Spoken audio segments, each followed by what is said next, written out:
আজ আবার দেখো আমার এখনকার মেনু স্টিম মোমো।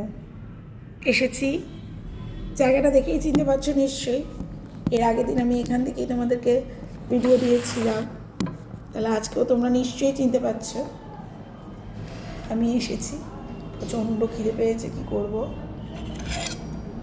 এখন আমি খাবো আমার ফেভারিট মোমো।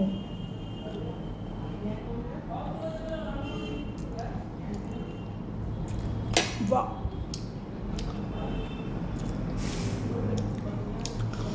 তোমরা ভাবতে পারো খাওয়ার সময় দেখানোর কি আছে। আর কি বলো তো, কিছু শেয়ার করি তো, তাই এটাও শেয়ার করছি।